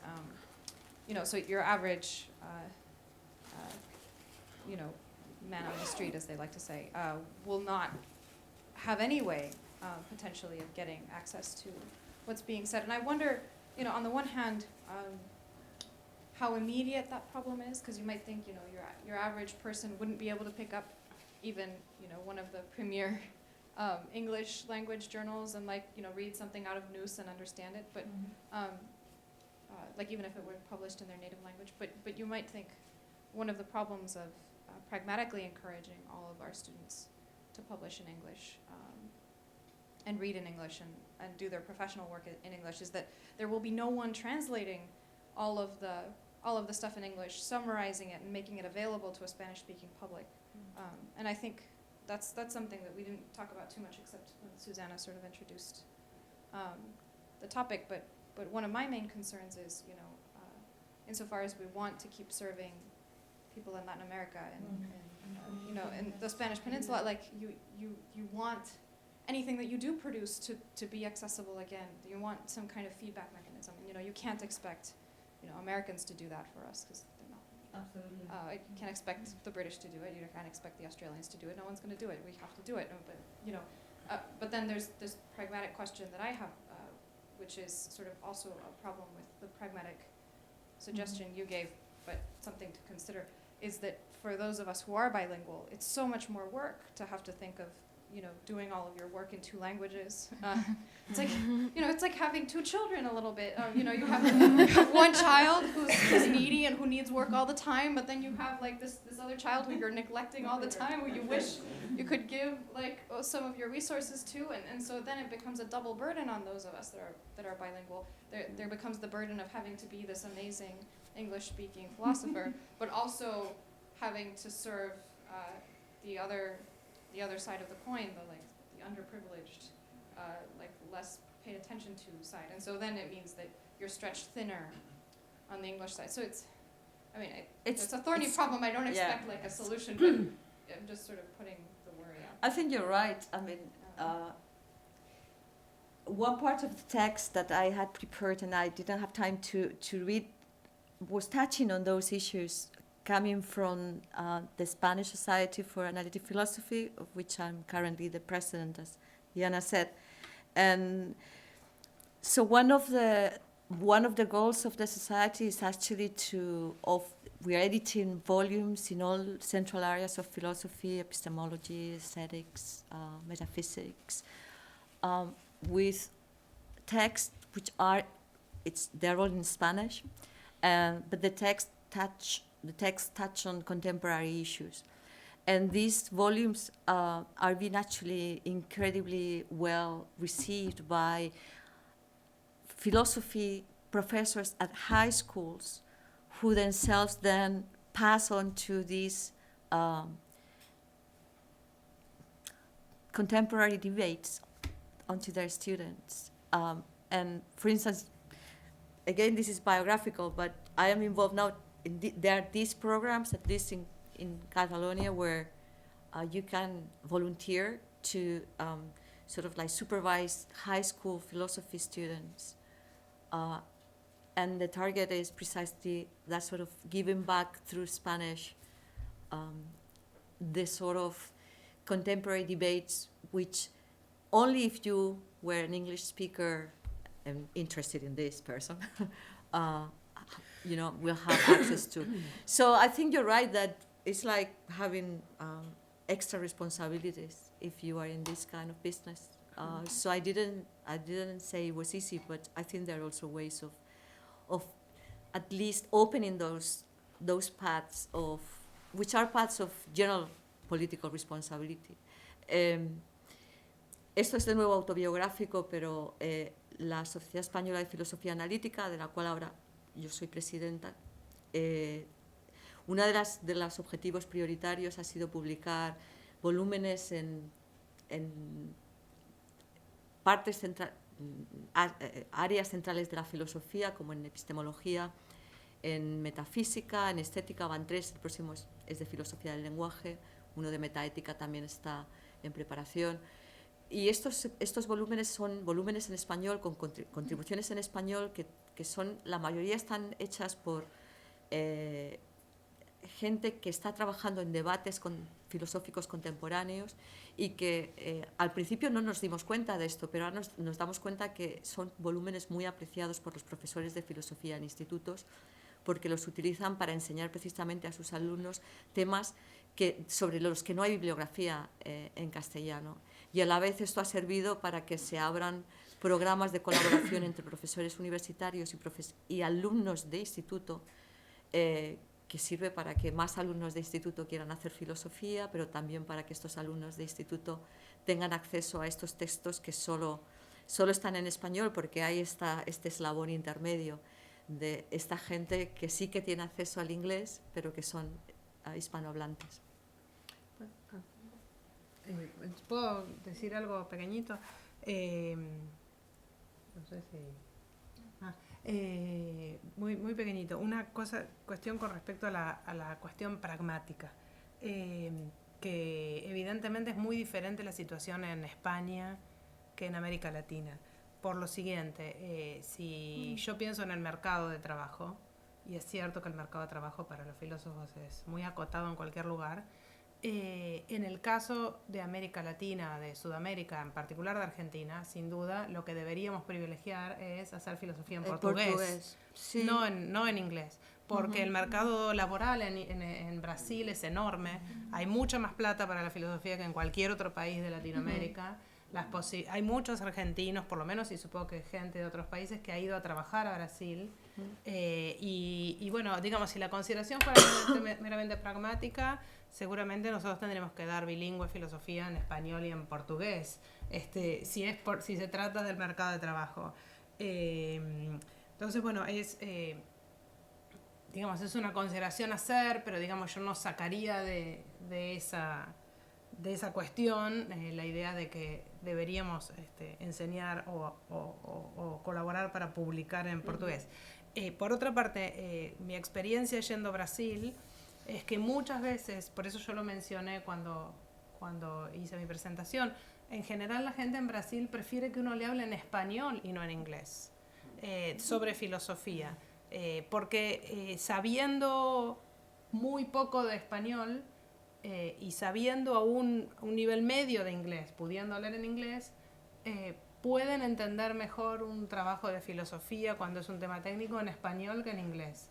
Entonces, en el fondo yo creo que tanto Pepa como todos aquí estaríamos de acuerdo con esta idea central de que, digamos, de lo que se trata es de encontrar la manera de dialogar entre iguales. Si en ciertos contextos la mejor manera de dialogar entre iguales es adoptando el inglés, bueno, pues será la estrategia que corresponda. Pero en muchos otros lugares la mejor manera no es adoptar el inglés. Y eso me parece que es lo que, bueno, habría que tener en claro. De hecho, para armar una comunidad filosófica en español, habría que hacerlo hablando en español, hablando en inglés. You?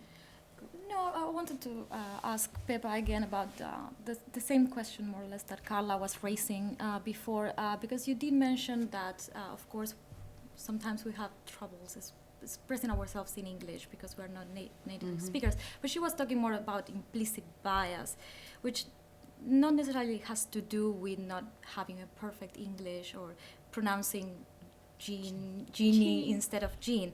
But just because you come from where you come and you look the way you look, you won't be heard at all. And it's this idea of, an experience that many of us studying here or working here have had, of being in a seminar room and you make a point and it is ignored and someone else makes the same point and the point is taken. And this happens again and again and again, and for minorities this is a constant.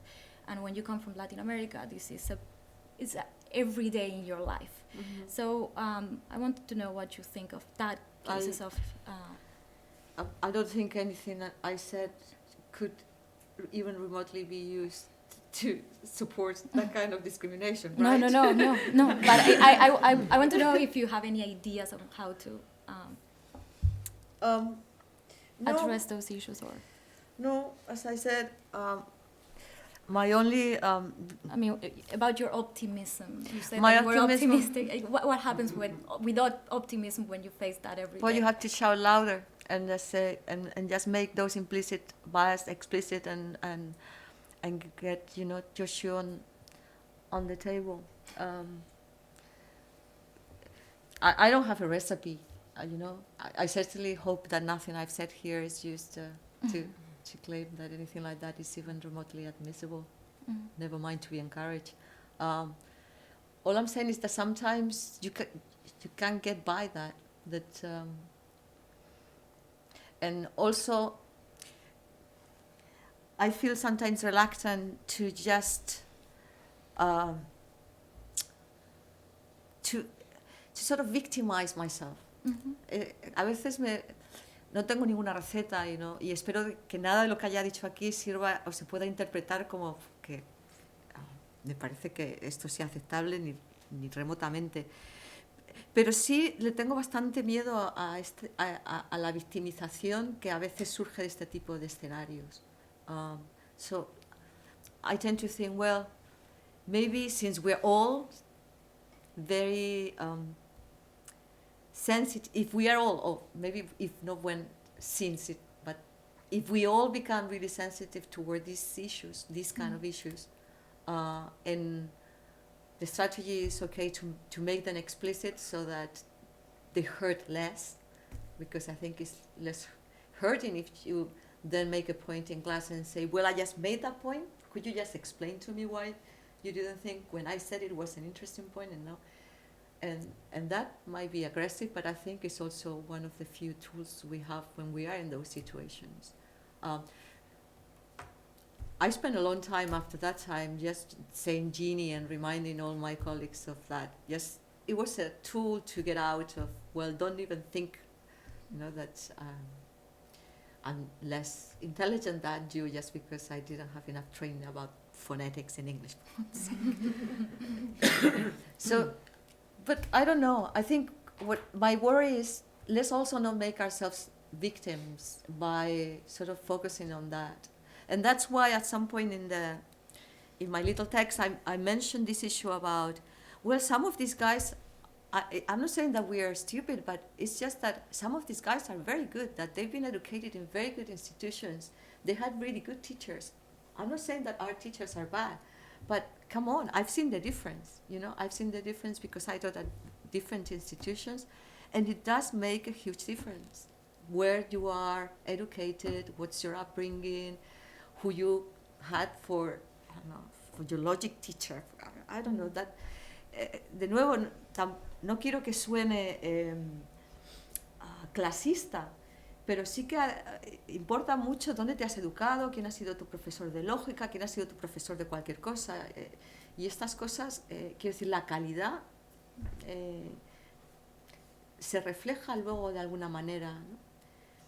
A mí lo que me parece es que hay que luchar por que la calidad suba, sin victimización, ¿no? Sin ir como, no digo que no haya, pero sin exagerar estos procesos de sesgo que claramente están ahí. Intentar minimizar eso y maximizar aquí estamos y somos tan buenos, pero de verdad, no por una cuestión de nos tenéis que hacer más caso. Me parece, it's tricky the argument that goes from you have to pay more attention to us because otherwise you will be undermining our position, intellectual position. I mean, that seems to be like the undercurrent there is, for me, a little bit dangerous from the point of view of victimization. So that's my worry. That's my only worry. But I don't have any recipes. I wanted to ask a completely different question to Pepa about your third point. You raised a concern about the potential impoverishment of Spanish language if yeah, we I know a lot. bring anglicisms from the philosophical vocabulary. I'd like to raise a similar concern about how the philosophical language could be impoverished if all of us are required to write and publish in English. in our non-native language. If something might be lost, do you think that's a concern worth raising? I don't know, I suppose so, because you see that's about languages in general. So if everything was done in English, of course, everyone will lose. Absolutely, I have no word. I mean, I don't have to think twice about that. But you see, I was thinking,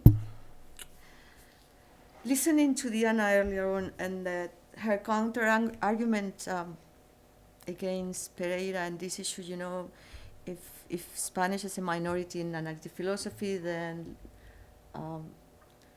the rule shouldn't be let's publish in English, in the same way in which, I don't know, hiring women or hiring African American in universities. And there's something wrong about that argument. I really don't know where to put my finger. But it doesn't sound right, because I was thinking, it's not the sheer number of, you know, like here again, it's not the sheer number of how many people are going to be listening to what we have to say, because then we should all be learning Chinese, right? In terms of, and why are we doing this for Chinese instead of English? Well, because the Chinese people doing analytic philosophy, and I take that we're talking about analytic philosophy in particular here, are few, you know, while the people doing analytic philosophy are mainly, and the good ones are mainly in general doing it in English. And that's the kind of dialogue we want to reinforce or start. So absolutely, you know, if we did everything in English, it would be a shame for philosophy and for everything. But we shouldn't rush to the conclusion that, well, you know, doing philosophy in English is some sort of evil thing, because it's the Doing only in English. exactly the only is important here, and I hope I didn't miss it since I was going back and forward. It's the only that is exactly. It's the only in English. The issue for me is that dialogues can be interesting or can be boring or cheap. I say cheap like when you say to your students, well, we're going to have a discussion, but you have to read the papers, because having a discussion out of the blue is not fun. It's only when you come to class all prepared that you can have an interesting discussion. It's the same, you know, with a dialogue. The dialogue is going to work, but only if you have a dialogue with an interlocutor who is already in the same ballpark. And that's why the numbers is not the numbers that we're talking about. It's more people who are already interested. And as a matter of fact, people who are already interested happen to be on that side of the linguistic divide. So I think, well, you know, maybe things will change. Maybe 50 years from now, we will be having a different kind of argument. But right now, Sorry, I'm talking too much, but we should stop. However, I just want to make one very small, minimal point about maybe two pragmatic suggestions, because there's your pragmatic suggestion, but in effect, there's Beatrice and Diana's, contrary or compatibly contrary pragmatic suggestion, which is that, what is underlying the implicit bias? Why implicit bias about that as opposed, or why not some other accent? Why not against the British accent, for example, which it doesn't happen that way. It's in fact probably opposite. So, and if that reveals an implicit assumption, what is the assumption? The assumption is that Spanish isn't the language of